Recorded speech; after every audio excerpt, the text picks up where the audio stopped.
Guys, ito yung hotel namin. Hotel, tapos sa baba niya, Ready Post. Tapos ito na mismo yung shopping area. Hindi tinanong kung kailan tayo babalik. Kukunan na ba ako? Tapos biglang, hello! We're here na sa NAIA Terminal 3. At Biyernes Santo ngayon. Nakita ninyo, walang katao-tao. Napakabilis lang namin sa check-in dahil may senior akong kasama. So ngayon papunta na kami sa immigration. Ito na yung aming boarding pass. Let's go! With immigration, nandito na kami, Walkalator. Ang gate namin is 102 and currently walang katao-tao. Today is Friday, April 19, 2025. Time check tayo, 10:55. ayan, nandito na kami sa Gate 102. I-share namin yung immigration experience namin. Mamang, anong tanong sa'yo kanina nung I.O.? Sinong kasama mo? Ano pa? Wala na. Wala na. Ako naman, wala. Hindi tinanong kung kailan tayo babalik. Oo, tapos yung ticket ko, binalik niya sa akin. Kinuha niya lang yung passport ko, tapos yung visa. Hindi nga sinabi sa akin na, pipicture na po. Tatak agad. Naisip po nga, ba't ganun? Hindi wala siyang sinasabi kung kukunan na po kayo. Ganyan. Iniisip ko, ang tagal naman itong sabihin na kukunan ako ng picture. Kukunan na ba ako? Tapos biglang tatak na agad. Ang flight namin going to South Korea is at 2:05. So, kita na lang tayo sa South Korea later. Time check, it's already 11:40. Sana all. Pinalipat tayo ng boarding gate dito sa 110. Boarding time! Mang, hello. Hello ka. Ano yan? Yaya. So, ayan si Mamang kumakain. Tapos, yung piyaya na yan, binili namin yan sa airport bago mag-boarding. And then, etong tubig.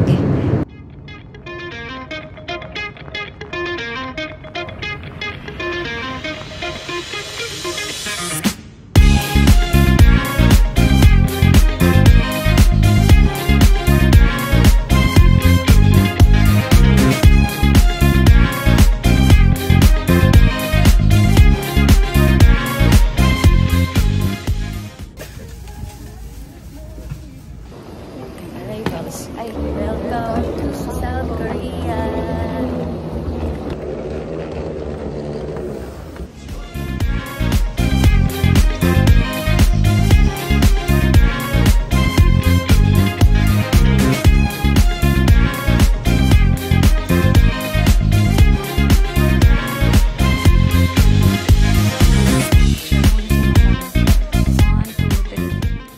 With immigration, so pupunta na tayo sa belt number 10. Ito, nandito na tayo sa number 10. Ayan, my goodness. Ayun yung kulay gray. Antay na nga lang natin umikot. Ang layo na eh. Ay, paano mo doon sa lalaki? Hindi makuha. Ba't kasi doon? Magpatulong ka. Tignan mo, tinulungan pa. Hindi mo kaya. Hindi mo kaya. Sa bigat. Sa bigat na hindi na kaya. Ito na yung exit. Yung lagi ko napapanood sa vlog. Ayan. Dito ka lang muna. Pupunta lang muna ako sa KT, yung pagkukuhanan ko ng internet. So, lakad muna tayo dito. Hinahanap ko yung kuhanan ng internet eh. Ayan, yung sundan ng mga signages dito. Kaya lang, mahabang lakarin. Tapos, ayun yung mga arrivals. Ang laki ng screen, grabe. And then, dito sa side na to, bus tickets. So, nandito tayo sa number 9. Grabe, layo ng mga pagitan ha. And then, ito yung currency exchange. Sa NAIA Terminal 3 ako nagpapalit. And ang exchange rate is 0.5050. Not bad. Kesa dito na baka hindi gumana yung card ko. So, doon na lang.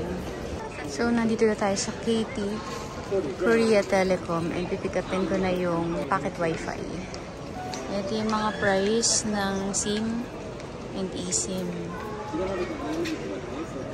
For pocket wifi. Malapit pala siya sa exit 12. Hindi pala sa 11. Mahaba-haba pa yung nilakad ko from 11 to 12. Pero okay lang kasi mabilis lang kumuha ng pocket wifi. So let's go. Punta na tayo sa Myeongdong. From here, nandito tayo sa Incheon Airport. Babalikan muna natin si Mamang. So guys, ito yung exit number 11. Tapos nandito tabi yung currency exchange. Tapos lalakad lang ng konti. Nandito naman yung bus tickets. Very convenient. Ayan. Dito yung manned na area pag bumibili ng bus tickets. Nandun naman yung machine operated. Guys, we're heading to Myeongdong. Nag-taxi na kami. Kaya ito na yung practical way para sa amin since si Mamang yung kasama ko para din komportable din siya. Isa pa kasi hindi ko kayang mag-angat ng ng mga maleta. I think yung pasahero mismo ang nag-aangat or nagpapasok ng maleta sa compartment ng bus. I'm not sure. Medyo maulan ngayon. Today is April 19, 2025. It's already 10:15 a.m. So, heading to Myeongdong na tayo. 15 minutes, ganyan ang biyahe. And may mga nakikita akong sakura along the way. Papakita ko sa inyo. Guys, ayun yung mga sakura. Medyo yung ibalagas na kasi balita ko, ilang araw na ding nag-uulan dito. Pero ayan, ang ganda oh. Ang observation ko is medyo maputla yung pagka-pink ng sakura dito as compared to Japan. Ayan oh, kaganda. Kaso yung ibang puno nalagas kasi ngayon sa pag-ulan, madali atang malagas tong mga to eh. Ayan o, ang gaganda. So, ayan yung itsura ng highway nila.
Guys, ito yung hotel namin, oh. Ayan. Ito, the stay hotel, tapos sa baba niya, Ready Post. Ayan yung hotel namin. Tapos, ito na mismo yung shopping area. Ayan na yung shopping area. Guys, yung room number natin is 607. Tara na, punta na tayo sa ating room. Mamaya i-room tour namin kayo. Sige. So, lagay muna natin to dito. Nandito tayo ngayon sa The Stay Hotel Myeongdong. Sa pinaka-heart ng shoppingan dito sa Myeongdong, Seoul, South Korea. At ipapakita ko sa inyo itong room namin. Simulan natin dito sa door. Ito yung door. Tapos, dito i-insert yung key para mabuhay yung ilaw dito sa kwarto. And then, ito agad yung CR. Pagpasok sa pinto. So, CR muna tayo. Dito muna tayo sa kombinasyon na siya ng bathroom at saka toilet. So, dito sa side na to, merong tissue and then towels. Ayan, may another tissue. And dito naman sa bath area, may malaking mirror.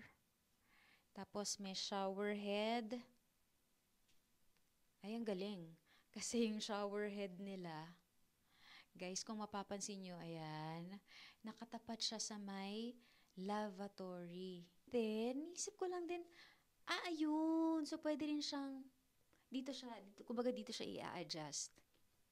And then, dito naman, sa side na to, meron tayong shampoo, conditioner, shower gel, and maliit na sabon. Kaya lang napansin ko, walang toothbrush and toothpaste. Good thing kasi, buti na lang, may baon kami. Ayan, so, ayan yung lavatory. Okay naman siya, napakalinis. Maliit nga lang. Yun talaga, maliit yung CR nila. Kombinasyon pa ng shower and bath. And then, meron nga pala ditong trash bin. Ayan. At take note, meron ditong outlet. Ito yung para sa pagbo-blow dry ng hair. Ayan. And then, dito naman, yung bed. So, meron tayong dalawang bed. Ayan, tag-isa kami ni Mamang. Dito sa beds. Dalawang single beds. Magkadikit na magkadikit yung beds. Walang space pala to sa gitna. But anyway, okay lang naman kasi okay, sakto lang yung space dito sa side na to. Ayan. Doon kasi sa side na yon, wala ka nang mailalagay. Ayan, ganyan siya. And then, meron ditong television. Tapos, ito yung window. Ito lang sa part na to, sa tapat ng bed, yung window.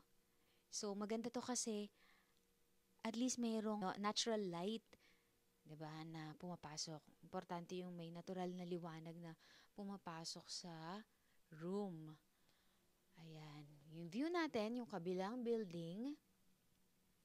And then, ito yung side kasi na hindi siya shoppingan. Okay, so ito, nasa bandang likod. Ayan siya. Hindi na natin yan bubuksan. Ayan. And then, dito naman, ayan, may malaking mirror. Meron pang ilaw dyan. And then, merong flashlight. Yan, switch na yan para yan dito sa ilaw, sa tapat ng mirror. And then, ayan. Dito, meron tayong kettle, blower, tissue, and then meron ding telephone in case na gusto nating mag-inquire or tumawag sa front desk. And then meron ditong saksakan. So, dalawang outlet siya. Meron ding remote control para sa TV and sa aircon natin. So, ayan siya. Sa ilalim naman may trash bin. Sa side na to, merong refrigerator, personal ref. So, ayan yung laman niya. Complimentary water. And then, meron siyang dalawang mug. Okay. Dito sa side na to, merong cabinet. Okay, so buksan natin.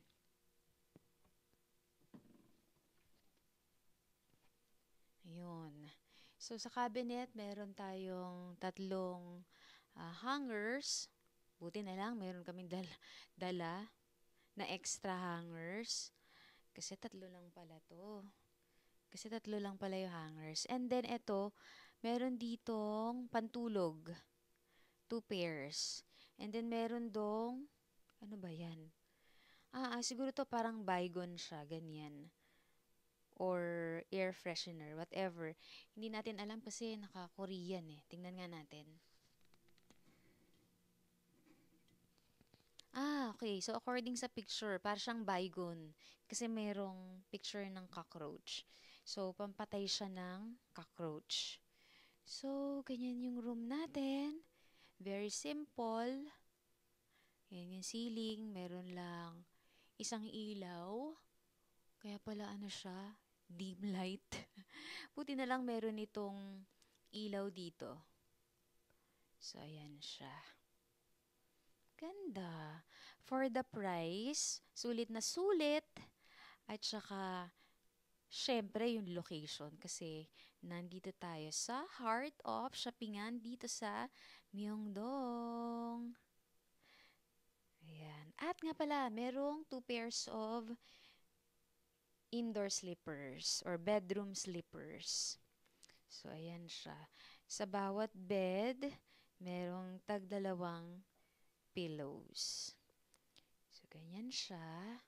Yung light nga pala dito, guys, so, ganyan siya. Tuwing tatapatan or madadaanan, kusa siyang nagbubukas. Sensor light siya. So, ayan, dito sa space na to, kasya na yung bagahe actually. Kasi kung dito ilalagay, medyo masikip. So, doon talaga, sa part na yon, malapit sa CR, perfect maglagay ng mga maleta. Pwede doon, mga 2 malaki at saka 1 maliit. So, okay na okay to. Ayan, no, for the price, talagang I think, sulit na sulit. Location nga pala ng The Stay Hotel Myeongdong ay malapit sa Myeongdong Station, Exit 9. And malapit din siya dun sa Sky Park Hotel 3. So, ayun, malapit din siya sa Starbucks. And right across the street, nandoon yung iconic na Seoul, na yung word talaga na Seoul, doon nagpapapicture yung mga tourists. And ano pa ba makikita doon?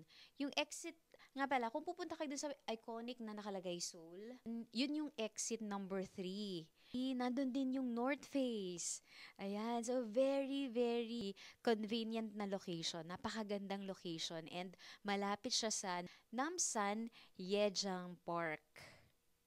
So yun lang for my vlog. Thank you for watching.